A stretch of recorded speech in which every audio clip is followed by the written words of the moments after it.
GT Holidays, South India's #1 travel brand. You know you are special when you're with GT Holidays. Nakkheeran நேயர்களுக்கு வணக்கம். இன்று நம்முடன் இணைந்திருக்கும் சிறப்பு விருந்தினர் இயக்குனர் திரு கௌதம் ராஜ். வணக்கம். வணக்கம். இப்போ நீங்கள் ஒரு பதிவு போட்டிருக்கீங்க. சமீபத்தில் நீண்ட இடைவெளிக்கு பிறகு தமிழ்நாடு அரசு சார்பாக திரைப்பட விருதுகள் அறிவிப்பு வெளியாயிருக்கு. அதில் நீங்கள் என்ன பதிவு போட்டிருக்கீங்க அப்படின்னா, ராட்சசி திரைப்படத்தை விட பொன்மகள் வந்தால்தான் சிறந்த படமாக இருந்திருக்கு, திரைப்பட விருது வழங்குகிற தமிழ்நாடு அரசுக்கு வாழ்த்துகள் அப்படிங்கிற மாதிரி ஒரு பதிவு போட்டிருக்கீங்க. இது உண்மையான வாழ்த்துன்னு எடுத்துக்கிறதா அல்லது உங்கள் அடிமனதின் கோபத்தை வெளிப்படுத்துகிற ஒரு பதிவாக பார்க்கிறதா? அது எந்த படம் இங்கே விருது கொடுத்தாலும் அது எல்லாத்தையுமே நம்ம பாராட்டலாம். ஆனா இப்போ இங்க கொடுத்திருக்க விருதுகள் எல்லாமே எதனோட அடிப்படையில் கொடுத்துருக்காங்கிற கேள்விதான் எனக்கு முதல்ல வருது. என்னன்னா, ஒரு அவார்டு கொடுக்கறதுங்கிறது அது நம்மளை நம்ம செஞ்ச வேலையை அங்கீகரிச்சு கொடுக்கக்கூடிய ஒரு விஷயம். அதுல இப்போ நிறைய பிரைவேட் அவார்ட்ஸ் எல்லாம் இருக்குது. அது கமர்ஷியலா அது ஒரு கார்பரேட் மோட்ல அதுக்கு ஒரு பெரிய ஸ்பான்சர்ஸ் எல்லாம் வச்சு கொடுக்குறாங்க. அப்ப என்னன்னா, அதுல நிறைய இந்த ஹிட் அப்படிங்கிறது மட்டும் பிசினஸ் அப்படிங்கிறத மட்டுமே நோக்கமா வச்சு மட்டும்தான் அந்த அவார்டு எல்லாம் கொடுக்கப்படும். அது வேற. ஆனா தமிழ்நாடு கவர்மெண்ட் அவார்டுங்கிறது அது வேற மாதிரியானது. என்னன்னா, இப்போ நேஷனல் அவார்டுங்கிறது அதுக்கு ஒரு சில கிரைட்டீரியாஸ் இருக்குது.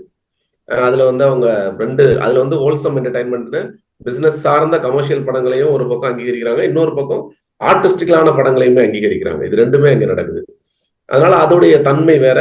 அதே டைம்ல தமிழ்நாடு அவார்டுங்கிறது வேறொரு தன்மையானது. ஏன்னா தமிழ்நாட்டு சினிமா இந்திய சினிமாவிலேயே வேறொரு வித்தியாசமான ஒரு ரகமான சினிமா. எப்படின்னா, பராசக்தி மாதிரியான மெசேஜ் பேஸ்டு சினிமா தான் இங்க நல்ல படம் கொண்டாடப்பட்டாச்சு. இதே நம்ம கேரளாவுக்கு போயிட்டீங்கன்னா, கேரளால ஆர்டிஸ்டிக்கல் விஷயங்களை மட்டும் தான் ரொம்ப பொதுவாக எடுப்பாங்க. அவங்களுடைய சினிமா தன்மையே வேற. அதுல யாரு சிறந்த நடிகர்கள், யாரு சிறந்த நடிகர்கள், அது எந்த ரொம்ப டீப்பா கிட்டத்தட்ட நேஷனல் அவார்டுக்கு ஈக்குவலா கேரளா கவர்மெண்டோட அவார்டும் பேசப்படும். இப்ப தமிழ்நாடு கவர்மெண்டோட அவார்டு எந்த கிரைட்டீரியால முதல்ல பண்ணிருக்காங்கன்னு முதல்ல ஒரு விளக்கம் வேணும். ஒண்ணு, ரொம்ப குழப்படியா இருக்கு அந்த அவார்டோட லிஸ்ட்டை பார்த்தோம்னா. ஒரு பக்கம் பாத்தீங்கன்னா, சில படம் ஆர்டிஸ்டிக்கலான சில படங்களுக்கு முன்னுரிமை கொடுத்து பண்ணியிருக்காங்க. சில படங்கள்ல கமர்ஷியலான படங்களுக்கு முன்னுரிமை கொடுத்து எழுதியிருக்காங்க. கமர்ஷியல் படங்கிறது நான் சொல்றது அது பொழுதுபோக்கு மட்டும் தான் அதனுடைய நோக்கமா இருக்கும். அதனால அதுல ஆர்டிஸ்டிக்கல் தன்மைகளை பெருசா பொருத்தி இருக்க மாட்டாங்க. அவங்க எப்படி நடந்தாலும் பரவாயில்ல, ஒரு காமெடி ஃபன் நடந்தா பரவாயில்ல. இதுல பல படங்கள் அந்த படங்கள்ல பாடி ஷேமிங் பண்றது இருக்கும், சொசைட்டி மிஸ்லீட் பண்ற தாட்ஸ் இருக்கும். அதெல்லாம் கூட இருக்கக்கூடிய படங்கள்ல கமர்ஷியல் படங்கள்ல அது ஒரு சாதாரணமாவே அது நடக்கும். ஆனா விருதுகளுக்கு அந்த படங்களை அங்கீகரிச்சு எடுத்துட்டோம்னு வச்சுக்கோங்களேன், அது என்ன ஆகும்? அவங்களை அங்கீகரிச்ச மாதிரி ஆயிரும் இல்லையா? அதே டைம்ல தமிழ்நாட்டு சினிமாவுடைய அந்த மூடே எப்படி இருக்கும்னா, மெசேஜா டெலிவர் பண்ற படங்களை தான் இங்க பெருசா அங்கீகரிப்பாங்க. அதுதான் இங்க தமிழ்நாடு சினிமாவோட ஒரு அடையாளமும் கூட. அப்படிப்பட்ட படங்களை இவங்க கம்ப்ளீட்டாவே இப்ப இதே டைம்ல எல்கேஜி படத்துக்கு கூட எதுவும் கொடுக்கலன்னு தான் நினைக்கிறேன். அதையும் நான் பார்த்தேன். அது ரொம்ப பெரிய அழகான சட்டையா தான் இருந்துச்சு அந்த டைம்ல. ஏன்னா, சோ தமிழ்நாட்டுல ஆர்டிஸ்டிக்கல் படங்களுக்கான விருது கொடுக்குற இடமா அது இல்லை. அதே டைம்ல கமர்ஷியல் படங்களுக்கு இப்போ உங்களுக்கு பிலிம்ஃபேரோ இல்ல சைமாவோ இந்த மாதிரி ஒரு பிரைவேட் அவார்டு அது என்ன பண்ணுவாங்கன்னா, யாரு பிசினஸா இருக்காங்களோ அவங்களை கூட்டிட்டு காமிச்சா மட்டும்தான் ஸ்பான்சர்ஸ் வருவாங்க அப்படிங்கிறதுக்காக அந்த ஸ்பான்சரை வச்சு ஒரு விளம்பரம் பண்ணக்கூடிய அவார்ட்ஸ் அது. அதை யாருமே கேர் பண்ண போறது இல்லை. இதுக்கு நோக்கம் மெசேஜ் சொல்றதா அப்படின்னு இருக்கும் பொழுது, சொசைட்டிக்கு ஒரு சமூகம் சார்ந்த கருத்தியலை சொல்றதுக்கு தான் இங்க தமிழ் சினிமாவோட ஒரு பெரிய ரோலா இருக்கு. அது இப்போ இங்க திமுக மாதிரியான ஒரு கவர்மெண்ட் இங்க ஃபார்ம் ஆயிருக்கிறதுக்கே சினிமா ஒரு பெரிய ஒரு வேலையை செஞ்சிருக்குது இல்லையா? ஏன்னா அவங்க இப்போ பராசக்திங்கிறது அது கலைப்படைப்பு இல்லை, அது கமர்ஷியல் படம் தான். ஆனா பெரிய சொசைட்டிக்கு ஒரு நியூஸ் சொல்லக்கூடிய விஷயம். அதுதான் பெரிய மாற்றத்தையும் உருவாக்குச்சு. அப்போ இந்த படங்களை எந்த கிரைட்டீரியால இவங்க செலக்ட் பண்ணிருக்காங்கிறத முதல் கேள்வியா இருக்கு. ஏன்னா இது தகுதியான படங்களை உட்காந்து பார்த்து இந்த கிரைட்டீரியால தான் மட்டும்தான் எடுக்கிறோம்னு ஒண்ணு வைக்கணும். கண்ணு முன்னாடியே தெரியுது பல படங்கள் விடுபட்டு இருக்குது. பல படங்கள் அது எங்க அந்த படம் எப்போ வந்ததுன்னு தேடி பாக்குற மாதிரி இருக்கு. சரி, ஓகே, வந்தது வராதெல்லாம் ஓகே. அந்த கண்டென்ட் நீங்க பொதுவாகவே அதோட ரிவ்யூஸ் எல்லாமே நம்ம பார்த்துருக்கோம். சில படங்கள் அந்த ரிவ்யூஸை நீங்க நம்ம பார்க்கும் பொழுதே தப்பாவே இருக்கும். சரி, அதுக்கு முன்னுரிமை கொடுத்து எடுக்கப்பட்ட படங்கள் கூட அவார்டு கொடுக்கப்பட்டு அந்த லிஸ்ட்டை பார்க்க. இதுக்குதான் கோபம் வருது. என்னன்னா, இன்னொன்னு கேட்கிறேன், இது ஒரு நடிகையோ ஒரு நடிகரோ ஒரு வாட்டி அவார்டு வாங்கினா இன்னொரு வாட்டி வாங்கக்கூடாது எதுவுமே இல்லை. ஒரு வருஷத்துல நல்லா பண்ணியிருந்தாங்க, இன்னொரு வருஷத்துலயே நல்லா பண்ணியிருந்தாங்க, அவங்களோட யாரும் பெட்டரா பண்ணலன்னா அவங்களுக்கு 2 வாட்டி கொடுக்கலாம், என்ன இருக்குது இல்லையா? இன்னொன்னு அதுவே நமக்கு பார்க்கும் பொழுதே சில சிறந்த படங்கள் யோசிக்கக்கூடிய சில படங்கள் இருக்குல்ல, அந்த படங்களுக்கு விருது கொடுக்காம நடிகைகளுக்கு வேற சில படங்களுக்கு கொடுத்துருக்காங்க. அதுவுமே ஆச்சரியக்குரியதாக தான் இருக்குது. ஏன்னா இதோடைய நோக்கம் வந்து பிரைவேட் அவார்ட்ஸ் மாதிரி யாரெல்லாம் வந்து பெரிய ஆர்டிஸ்ட் வந்து நின்னா அவங்களுக்கு வந்து விளம்பரம் கிடைக்கும் அப்படிங்கிற நோக்கத்தோட தமிழ்நாடு கவர்மெண்ட் அவார்டு கொடுக்குறதுல அதுல வந்து எனக்கு சுத்தமா உடன்பாடே கிடையாது. எது சிறந்ததுன்னு தேர்ந்தெடுத்து கொடுத்தா இவங்களுக்கு வேற எங்க இருக்கு அவார்டு? தமிழ்நாடு கவர்மெண்ட், தமிழ்நாடு மாதிரியான சினிமாவுக்கு அங்கீகாரம் எங்க இருக்கு? இதுக்கான வேலை செஞ்சவங்களுக்கு அங்கீகாரம் கொடுக்கறது யாரு? தமிழ்நாடு அரசாங்கம் தானே கொடுத்துருக்கணும். ஆமா, இவ்வளவு பெரிய வேலை செய்யறாங்களே, தொடர்ச்சியா அவங்க வேலை செய்யணும்னு அங்கீகரிச்சா மட்டும் தான் தொடர்ச்சியா போவாங்க. அவங்க கமர்ஷியலா இருக்கிறவங்களுக்கு மட்டுமே கொடுத்துட்டு அதை கடந்து போறது அந்த அவார்டுக்கான எதுக்கு அந்த அவார்டு கொடுக்கணும்? சும்மா எல்லாரும் நல்ல நடிகர்கள்லாம் கூட்டி ஒரு கூட்டம் போட்டு எல்லாருக்கும் அவார்டு கொடுக்குறதுக்கா? நீங்க வந்து ராட்சசியா இருக்கட்டும், கழுவேத்தி முருகனா இருக்கட்டும், சமூகத்துக்கு தேவையான கருத்துக்கள் பேசக்கூடிய படங்களை கொடுத்துருக்கீங்க. ரொம்ப முற்போக்கான கருத்துக்கள் அந்த படங்கள்ல இடம்பெற்றிருக்கும். கல்வி ரீதியாக என்னென்ன சீர்திருத்தம் பண்ணணும், சமூக ரீதியாக என்னென்ன சீர்திருத்தம் பண்ணணும் அப்படிங்கிற வசனங்கள் உட்பட, கதை உட்பட அது அப்படி இருக்கும். ஆனா அதையெல்லாம் தமிழக அரசுல சார்பில் விருது வழங்கும் குழு வந்து கவனிக்கலன்னு நினைக்கிறீங்களா, அல்லது புறக்கணிச்சிட்டாங்கன்னு நினைக்கிறீங்களா? இல்ல, கழுவேத்தி முருகன் வந்த வருஷத்துல இன்னும் அவங்க அவார்டு அனௌன்ஸ் பண்ணல, அதனால அது பார்ப்போம், அது என்ன பண்றாங்கன்னு தெரியல. பட் ஆனா ராட்சசி வந்த வருடத்துல வந்து எனக்கு அந்த எதையுமே அதுல வந்து அதை வந்து அவங்க கன்சிடர் பண்ணிருக்கலாம் அந்த எந்த லிஸ்ட்லயுமே. நான் அதுலதான் சொல்லியிருந்தேன், அந்த வருஷத்திலேயே பொன்மகள் வந்தால் படம் வந்திருந்தது. பொன்மகள் வந்தாலுக்கு வந்து சிறந்த படமா கொடுத்தது, சந்தோஷம் தான், அவங்களே நடிச்சிருக்காங்க. பட் அதோட ராட்சசியை விட பொன்மகள் வந்தால் அவங்களுக்கு சிறப்பா தோணி இருக்குது அப்படின்னு சொல்லிட்டு தான் நான் அந்த கமெண்டா போட்டேன். நான் இன்னொன்னு, ராட்சசி படத்துக்கு வந்து மலேசியா கவர்மெண்ட் கூப்பிட்டு அதுக்கு பாராட்டு நடந்தது. அங்க நீங்க நானு ப்ரொடியூசரு ரைட்டர் எல்லாரும் அங்க போறோம்.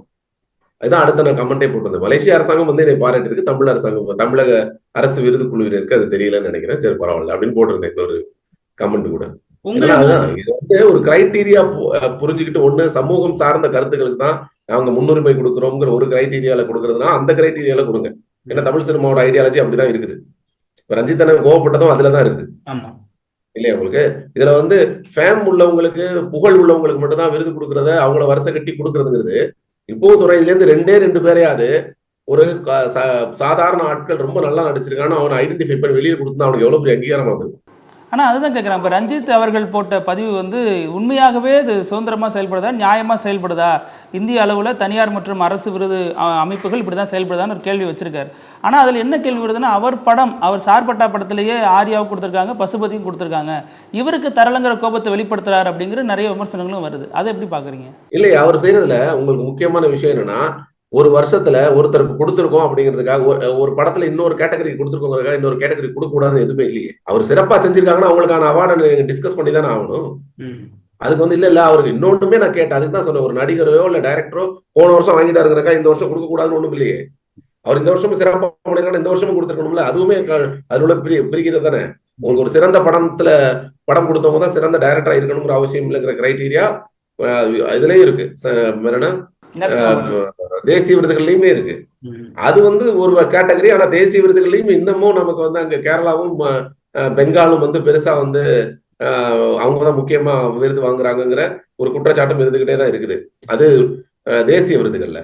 பட் தமிழ்நாட்டு விருதுகள்ல புரியாத புதிர் என்னன்னா, இப்போ இது வந்து பிரைவேட் அவார்டா? ஏன்னா அங்கிருந்து எல்லாரும் ஸ்பான்சர்ஸ் வந்தே ஆகணும், அதுக்காக எல்லா முக்கியமான நடிகர்கள்லாம் அதுல அவார்டு வாங்கின லிஸ்ட்ல இருந்தே ஆகணும். அதுவும் ஒரே நடிகர்கள் வந்து வெவ்வேறு நடிகர்கள் இருக்கணும், அவங்க எல்லாம் வந்து சிறப்பு வாய்ந்த நடிகர்களா இருக்கணும் அப்படின்னு ஒரு லிஸ்ட் பண்றதா? அப்படி ஒரு லிஸ்ட் போடக்கூடாது இல்ல. ஒரு டைரக்டர்ஸ் லிஸ்ட்னா ஆல்ரெடி ஏற்கனவே இங்க சினிமா இங்க யாரெல்லாம் பேசப்பட்டு கொண்டு இருக்காங்களோ அந்த டைரக்டர்லாம் வந்து மட்டும்தான் லிஸ்ட் அவுட் பண்ணணும். முதல் விஷயம் என்ன தெரியுமா, அவங்க யாருமே ஒரு சிலரை தவிர முக்கால்வாசி பேர் சமூகம் சார்ந்தாலும் பேச மாட்டாங்க, அவங்க என்டர்டைன்மெண்ட் மட்டும் தான் எழுதுறாங்க. அவங்களுக்குன்னு ஒரு அவார்டு இருக்கே, அவங்களுக்கு சைமா இருக்கு, பிலிம் ஃபேர் இருக்கு, அவங்களுக்கான இடம் அங்க இருக்கேன். சமூகம் சார்ந்த கருத்துக்கள் பேசுறவங்களுக்கு தான்.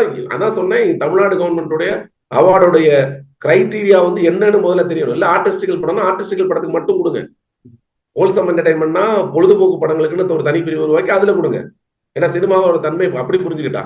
இல்ல நம்ம ஊருடைய சினிமா மட்டும் சோசியல் கருத்துக்கள் நிறைய பேசக்கூடிய சினிமா வந்து தமிழ்நாட்டுல இருக்கு. ஏன்னா திராவிட அரசியலே அதை நோக்கி தான் சினிமாவில இருந்து உருவானுச்சு இல்லையா? அப்படி போட்டோம்னா அப்ப அந்த சோசியல் அப்படிங்கிற கண்டென்ட் அதையும் நம்ம முன்னாடி வச்சுக்கணும் இல்லையா? அதுல என்னென்ன சிந்தனை இருக்கோ அதையும், அதெல்லாம் நிறைய விஷயத்தை விட்டுட்டு என்ன விஷயம்னா இப்ப அதை விட்டதுனால வர்ற கோபம் மட்டும் இல்ல, அதே இடத்துல இருக்கக்கூடிய சில படங்கள் இருக்குல்ல, அது எந்த கருத்தை எடுத்து பேசுனுச்சுன்னு இருக்குல்ல, அந்த அந்த கொஸ்டின் வருதுல, அப்பதானே அதை எடுத்தவங்களுக்கான அந்த வழி இருக்கும். அதுதான் அவரும் வெளிப்படுத்துறாரு. இயக்குனர் ரஞ்சித் அவர்களோ நீங்களோ இதுல விமர்சனத்தை முன்வைக்கும் பொழுது அதே நேரத்துல மாரி செல்வராஜ் போன்றவர் வந்து இதை வரவேற்க தானே செய்யறாங்க, எங்க உழைப்பு கிடைத்த அங்கீகாரம் அப்படின்னு இதை கொண்டாடுறாங்களே. நான் அதான் சொல்றேன், இப்ப விட்டு போனதுனால ஒண்ணு நாங்க கோபத்துல இதை போடல. இப்போ உங்களுக்கு அவார்டு கிடைக்கலாட்டி எங்களோட எண்ணம் நான் மட்டும் அதை தான் போட்டுட்டு தான் இருக்க போறோம். இன்னைக்கு இன்னொரு படம் பண்ணும்போது அதே நோக்கத்துல தான் பண்ண போறோம். அதனால விட்டுட்டு போயிட போறது இல்ல, சரியா? ஏன்னா எங்க தேசிய விருதே வாங்காம மிகச்சிறந்த நடிகர்கள் பலர் இருந்துட்டு தான் இருக்கிறாங்க. சரி, உங்களுக்கு மிகச்சிறந்த இயக்குனருக்கான விருது இன்ன வரைக்கும் பாரதி ராஜா வாங்கல. அதுக்காக ஒரு பாரதி ராஜா வந்து இந்தியாவின் சிறந்த இயக்குனர் இல்லாம போயிட மாட்டார் இல்லையா? இது என் மனசுல இருந்த குமுறலுக்கு என்னுடைய ஆதங்கத்துக்கு நானே வந்து எனக்கு நானே என்ன சொல்லுவாங்க ஆறுதல் சொல்லிக்கிறது இல்ல. உண்மை என்னன்னா அந்த வருஷத்துல ஒருவேளை அவர் வந்த வருடங்கள் எல்லாத்துலயுமே வேற ஏதோ ஒரு படம் புஷ் ஆகி நின்று இருக்கும் இல்லையா உங்களுக்கு. அதனாலதான் உங்களுக்கு தாதா சாஹிப் பால்கே மாதிரி சில சிறப்பு விருதுகள் கொடுக்கும் பொழுது என்ன பண்றாங்க, இது எல்லாத்தையும் கன்சிடர் பண்ணி அவர் அவார்டே வாங்கலன்னா கூட அது கொடுக்குறாங்க. அவரு திரைக்கதைக்காக அவார்டு வாங்கியிருக்கிறாரு, ஆனா இயக்குனருக்காக வாங்கினது இல்லை. அதனால இல்லைன்னு ஆயிடாது இல்லையா உங்களுக்கு. அதே தமிழ்நாட்டுல வந்து இப்ப வெற்றிமாறன் சார் வாங்கியிருக்காரு, அதுக்கு முன்னாடி 2-3 பேர் லெனின் சார் வாங்கியிருக்காரு, சிறந்த இயக்குனர் சொல்றேன் பாலா சார் வாங்கியிருக்காரு, இந்த மாதிரி வாங்கியிருக்காங்க. பட் ஆனா அதுக்கு முன்னாடி இவங்களாம் வாங்கல, அதுக்காக இல்லைன்னு ஆயிடாது இல்ல. அதனால என்னன்னா இங்க கோபம் என்னன்னா, இங்க அரசாங்கத்துடைய நோக்கத்தின் அடிப்படையில படம் பண்றவங்க இருக்காங்கல்ல, அவங்க எல்லாரும் எடுக்கப்படலைங்கிறதான். இப்போ மாரி செல்வராஜ் கொடுத்ததுனால எங்களுக்கு யாருக்குமே கோபம் இல்லை, எல்லாருமே அதை வரவேற்க தான் செய்யறோம். சரியா தான் கொடுத்துருக்காங்கன்னா அவங்கள வரவேற்க தான் செய்யறோம். பட் எல்லாம் கரெக்டா இருக்கா? சும்மா ஒரு 4 முகத்துக்கு மட்டுமே வச்சுட்டு அடுத்த வெளியில தூக்கி போறது இருக்குல்ல. அறம் சரி ஓகே, அவர் நல்லா நடிச்சிருக்காங்க, அதோட கருத்தியல் எவ்வளவு பெரிய கருத்தியல், அது அங்க அங்கீகரிக்கப்பட்டிருக்கா? இது வந்து இன்னைக்கு போறதா, இன்னைக்கோட போயிடுறதா? அது நான் கேட்கிறேன். என்னன்னா இந்த விருதுகளோட லிஸ்ட் 10 வருஷம் கழிச்சு இந்த படம் வாங்குச்சுன்னு லிஸ்ட் எடுத்து அன்னைக்கு விக்கிபீடியால எவனும் ஒருத்தர் செக் பண்ணிருக்க மாட்டானா? அது எதை பேசியிருக்கோம், அந்த கருத்தியல் பேசியிருக்கிற. இப்ப நான் இங்க இருக்கிற இவங்க கொடுத்துருக்க எல்லா படத்தையும் அன்னைக்கு எடுத்து செக் பண்ணி பார்த்தா எப்படி இருக்கும்? சிறந்த படம் இந்த லிஸ்ட் கொடுத்துருக்காங்கல்ல, இது எல்லாத்தையும் எடுத்து பார்த்து அதான் ஒரு குழப்பம் சொல்லி செஞ்சிடக்கூடாது. என்னன்னா சிறந்த ஆர்டிஸ்டிக்கல் படமான சிறந்த ஆர்டிஸ்டிக்கல் படத்தோட லிஸ்ட்ல அது இருக்கானா? அது இருக்கலாம், அதுலயும் அது இல்லை. கமர்ஷியல் படத்தோட லிஸ்ட்ல இருக்கானா? அதுலயும் இல்லை. இல்ல கருத்து சார்ந்த படத்துல அதுலயும் இல்ல. ஏதோ அதுல ஒரே ஒரு இடத்துல வந்து ஒரு எண்டுல வந்து கடைசியிலேருந்து ஃபர்ஸ்ட்லேருந்து எண்டு வரைக்கும் அவனை சாவடின்னு சொல்லிட்டு கடைசியா வந்து அவனை சாவடிக்காதுன்னு சொன்னா அந்த படம் நல்ல படம் ஆயிருமா? சமூக ரீதியான கருத்தா சொல்றேன் இல்லையா உங்களுக்கு. ஒரே ஒரு இடத்துல சொல்லிட்டான் அதனால சிறந்த படம், அது எப்படி வருவான்? இல்ல இல்லையா? அது என்டையரா அதோட கருத்தியல் என்னன்னு தானே பார்க்க வேண்டியது இருக்குது. அதான் சொல்றேன், அதுதான் அறம்லாம் நான் கேட்கிறேன். அறம் என்னாச்சு, எல்கேஜி என்னாச்சு, ராட்சசி என்னாச்சு? அது வந்து காமன் மேன் எல்லாருக்கும் அது போய் சேர்ந்துருக்கு, அதுல எந்த இதுவுமே இல்லை.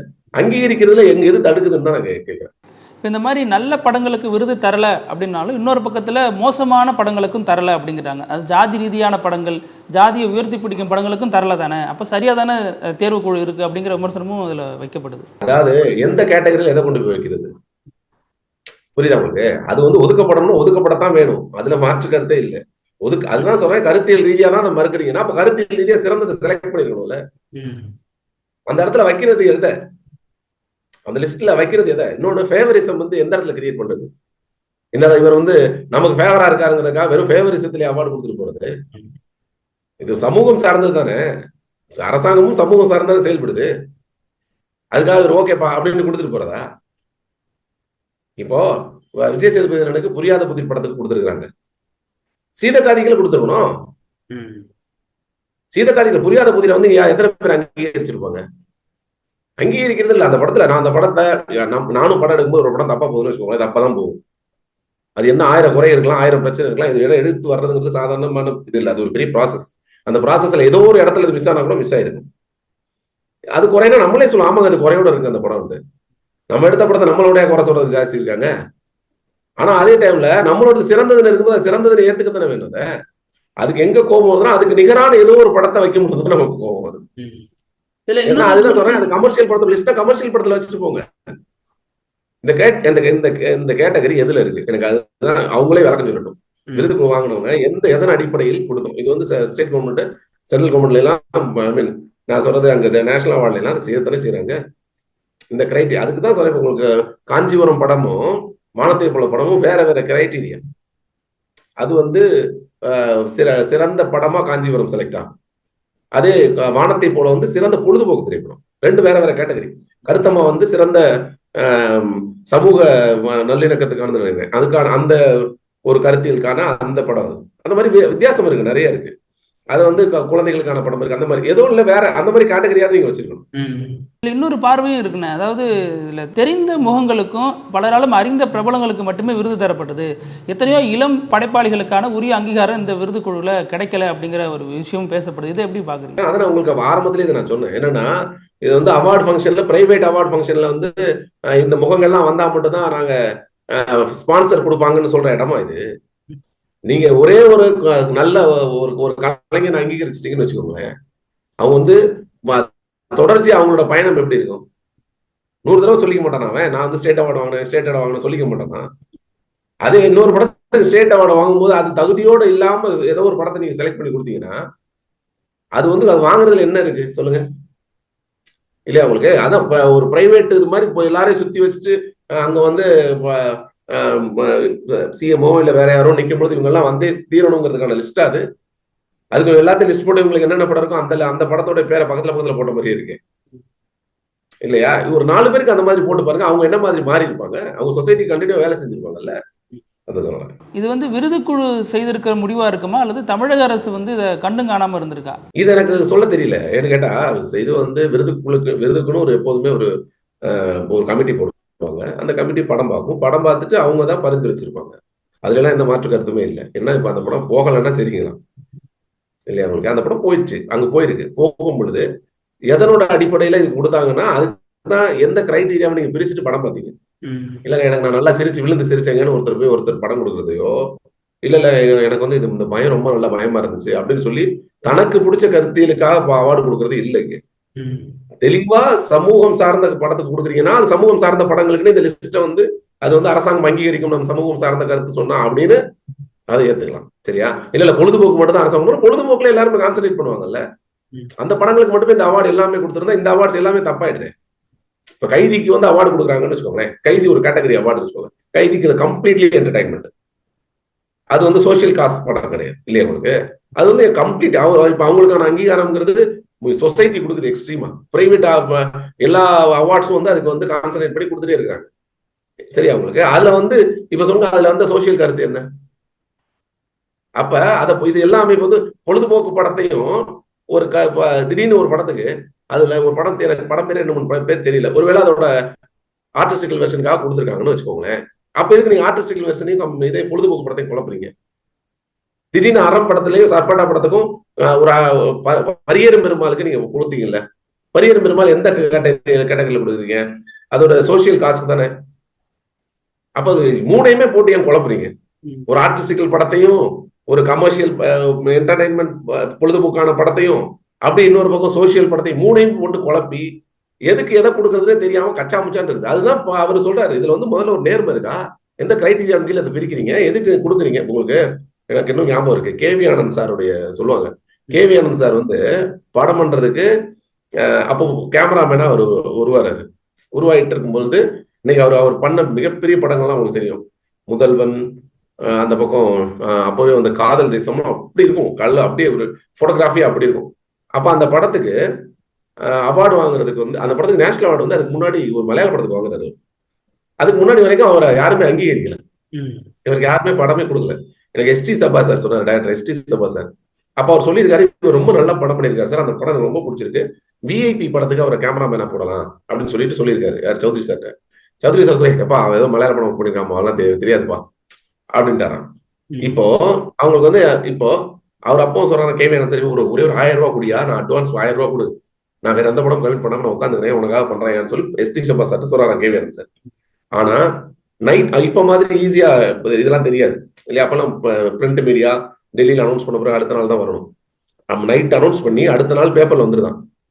காலையில எழுந்தோன்னே இவர் சௌத்ரி சார் வந்து இதை எழுதிட்டு பேப்பர் எடுத்து பாரு, நீ சொன்ன நேஷனல் அவார்டு வாங்கியிருக்கான், அந்த பையனை போய் பிடிச்ச அவார்டு உடனே உனக்கு நம்ம படத்துக்காக லாக் பண்ணியான்னு சொல்றாராம். அவருக்கு இவர் சொன்னாராம், உங்களுக்கு முன்னாடி பேப்பர் பார்த்துட்டாங்க சார், காதல் தேசம்னு ஒரு படத்துக்கு அவர் கமிட் பண்ணிட்டாங்களா? புரியுதா உங்களுக்கு? ஒரு அவார்டுடைய மேஜிக் அது. அதுக்கப்புறம் தான் அவர் உருவாக்குனதுலாம் சிவாஜி அவருடைய போட்டோகிராஃபி தான். பெரிய டைரக்டரா அவர் சொன்ன சோசியல் கண்டென்ட்டை எனக்கு தெரிஞ்சு ஒரு கமர்ஷியல் அவர் வந்து பொழுதுபோக்கு படம் தான் பண்ணுவார். ஆனா அவர் எடுத்துக்கிற கண்டென்ட் வந்து நம்ம யாருமே யோசிக்காத கண்டென்டா இருக்கு. அது என்னன்னா இது டிவி வந்து எந்த மாதிரி இன்ஃபுளுன்ஸ் பண்ணுவோம்னு ஒரு படம். இங்க வந்து என்ன சவுகார்பேட்டைக்குள்ள வந்து எந்த அளவுக்கு கடத்தல் பொருட்கள் உள்ள நுழையுது, இதெல்லாம் யாருமே நம்ம தேடாத படம். அதுக்குள்ள பெரிய கமர்ஷியலை உள்ள பூத்தி ஆனா அதே டைம்ல கரண்ட் விஷயம் R&D ரிசர்ச் அண்ட் டெவலப்மெண்ட் இன்ன வரைக்கும் ஃபெயிலியர் ஆகுது நம்ம ஊர்ல. அதான் அவர் கண்ணா படத்துல எடுத்துட்டு வரும். அதே டைம்ல அதுல எந்த விதத்திலையும் அதை ஒரு ஆர்டிஸ்டிக்கல் வெர்ஷனாவோ இல்ல ஒரு சோசியல் கண்டென்ட்ங்கிறதுக்காக நிறுத்தியோ பண்ணிருக்க மாட்டாரு. அந்த டிராமாலாம் தாண்டி அடிச்சிருப்பாரு. இப்ப ஆனா அந்த கண்டென்ட்ஸ் வந்து இவங்க யாராலையும் மாற்றான் படத்துல இருந்து கலப்படம் எவ்வளவு தூரம் சொசைட்டிக்குள்ள நகருது, கடைசி விவசாயம் சார்ந்தது, அது எல்லாமே கோவலம் வந்து ஒரு இவங்க நினைச்சா ஒரு பத்திரிகாரர் நினைச்சா எவ்வளவு தூரம் வந்து பொலிட்டிக்கலாவே மாற்றம் கொண்டு வர முடியும். அவர் கொண்டு வந்து எல்லாமே சோசியல் கண்டென்ட், அதை வந்து கமர்ஷியல் வெர்ஷன்ஸ்குள்ள கொண்டு வந்துருப்பாரு. அவரெல்லாம் இங்க அங்கீகரிச்சு பெருசா இது பண்ணாங்கன்னு தெரியாது. பட் நான் சொல்றேன் உங்களுக்கு, இப்ப அவர் வந்து ஒருத்தர் உருவாகிறதுக்கு அந்த அங்கீகாரம் மட்டும் தானே வாழ்த்துச்சு. அன்னைக்கு அவர் இல்லைன்னா என்ன பண்ணிருப்பாங்க? அப்ப சரியான ஒரு கலைஞர்கள் நீங்களே சரியா அங்கீகரிக்கலாம். அது அவங்க பாவம், அவங்களுடைய லைஃபே வேற மாதிரி போயிடும். நீங்க வந்து ஆல்ரெடி அங்கீகரிக்கப்பட்ட உங்க பிரைவேட்டே அவங்களை அங்கீகரிச்சு ஒரு கவர்மெண்ட் அவங்கள ஒரு இதுலதான் வச்சிருக்கு. நீங்க எதுக்கு அவங்கள மட்டுமே சுமந்துட்டு வர்றீங்க? உங்களுக்கான கிரைட்டீரியாவை பிரிச்சு, திரும்பவும் சொல்றேன், உருவாக்கும் பொழுது ஒரு கிரைட்டீரியால இது நாங்க இப்படிதான் கொடுக்க போறோம் அப்படின்னு பிரிச்சு அந்த வகையில படம் பாருங்க. அப்படித்தானே சென்ட்ரல் கவர்மெண்ட், ஐ மீன் தேசிய விருது கொடுக்கப்படுது. தேசிய விருதுல உள்ள புள்ளிகள் அப்படித்தானே இருக்குது. அதை வந்து நோட்டீஸ் பண்ணி எப்படி பண்றாங்களோ அதே மாதிரி நீங்களும் பண்ணுங்க. இதுல இந்த விருது குழு செய்யற அரசியல் ஒரு பக்கம் இருந்தாலும் இந்த விழாவே ஒரு அரசியல் தான் அப்படிங்கிறாங்க. எலெக்ஷன் நெருங்குற நேரத்தில் இது செய்யறது கூட ஒரு விதமான அரசியல் தான், மக்களுடைய வாக்குகளை பிரபலங்கள் மூலமாக அறுவடை செய்யறதுக்கான வேலை இது அப்படிங்கிற ஒரு விமர்சனமும் வைக்கப்படுதுன்னா அது எந்த அளவுக்கு உண்மைன்னு? அது கன்ஃபார்ம். அதாவது இந்த விருதுகளை இப்பதான் கொடுக்கணும்னு அவசியம் இல்லையே. நீண்ட இடைவெளிக்கு பிறகு தராங்க. நீண்ட இடைவெளிக்கு பிறகு கொடுக்குறாங்க. அது இப்பதான் கொடுக்கணும்னு அவசியம் இல்லையே. இவ்வளவு நாள் எங்க போச்சு? அது ஒரு 6-7 வருஷத்துக்கு ஒவ்வொரு வருடங்களும் கொடுத்துட்டா கூட அது சரியா போகுது. அதுவும் இன்னும் அந்த என்ன சொல்லுவாங்க, இப்போ எலெக்ஷன் அனௌன்ஸ்மெண்ட்லாம் வந்த பிறகு எந்த ப்ரோக்ராமும் பண்ண முடியாது. அதனால திடீர்னு அனௌன்ஸ் பண்ணி திடீர்னு முடியணும். ஓகே, இவங்களுக்கு என்னன்னா ஒரு கவர்மெண்ட் முடியுது, கவர்மெண்ட் முடியறதுக்கு முன்னாடி அதை செஞ்சு முடிக்கணும்னு இந்த மாதிரி நிறைய விஷயங்களை செய்வாங்க. பட் அதுக்காக வந்து அந்த இடத்துக்கு இவங்க எல்லாம் வந்தாதான் சரியா இருக்கும், அது மட்டும் தான் கரெக்ட்னு சொல்லி செய்யற வேலை இருக்குல்ல, அது வந்து எந்த வகையில நியாயம்னு கேட்கிறேன். இது அரசாங்கத்தோட, அதாவது அரசாங்கம் தகுதியானவர்களை செலக்ட் பண்ணும் போது மட்டும் தான் அதுவும் தகுதியா இருக்கும் இல்லையா? இல்லையா? உங்களுக்கு தங்களுக்கு தேவையானவர்களை மட்டுமே எடுத்துக்கலாம். இப்போ எல்லாருமே யோசிக்கிறது என்ன, பொது வெளியில யார் இருக்கணும். இப்ப நான் இங்க கமெண்ட் போடும்போது கூட நான் வந்து யார் இருக்கணும், 1008 கமெண்ட் பண்ணுவாங்க. எனக்கு கீழே நான் போடுற கமெண்ட் கீழே என்னை வந்து விமர்சிச்சு 1000 கமெண்ட் வரும். எனக்கு இந்த கவர்மெண்ட் மேல ஒரு பெரிய விருப்பம் இருக்கும். என்ன ரீசன்னா, இது யாரு வந்து பொது மக்கள்ல பெரிய பயன்பாட்டுல வளர்ச்சிக்கு இவ்வளவு சிந்திப்போம் நம்ம சாதாரணமா இல்லையா? அந்த வார்த்தைக்கு 1000 வேல்யூ இருக்கும் இல்லையா? அது வேணுமா வேணாமா, இன்னொருத்தவங்களை திட்டினா கூட பரவாயில்ல, இது வேணும், சொசைட்டில ஏதாவது ஒரு இடத்துல அஜிடேஷனை உருவாயிடக்கூடாது, எந்த இடத்துல டிராபேக்கா மாறிடக்கூடாது அப்படிங்கிறது தானே எல்லாத்தையும் நம்ம இது பண்றோம். ஏன்னா இது வந்து தகுதியானவர்களை உருவாக்கும் போது மட்டும் அதுவும் தகுதியா வரும் இல்லையா? தகுதியானவர்களை செலக்ட் பண்றதுக்கான தகுதியான ஒரு ஜூரி குரூப் முதல்ல இருந்திருக்கணும். ரொம்ப நன்றி. நிறைய கேள்விகளுக்கு நிதானமாகவும் நுணுக்கமாகவும் பதில் கொடுத்தீங்க. உங்க நேரத்துக்கு கருத்துக்கு ரொம்ப நன்றிண்ணா. Thank you so much. நக்கீரன் டிவிக்கு சப்ஸ்கிரைப் செய்யுங்கள். உங்கள் ஆதரவே எங்கள் பலம். ஆசிரியர்களுக்கு நண்பனாகவும் மாணவர்களுக்கு ஆசானாகவும் திகழும் தேர்வு வழிகாட்டி. ஒவ்வொரு பாடத்திற்கும் அனுபவமிக்க ஆசிரியர்களின் துல்லியமான தெளிவான விடைகள். CNC இருக்கு, தேர்வு பயம் எதற்கு? இது தீரன் பப்ளிஷிங் ஹவுஸ் விற்பனை வெளியீடு.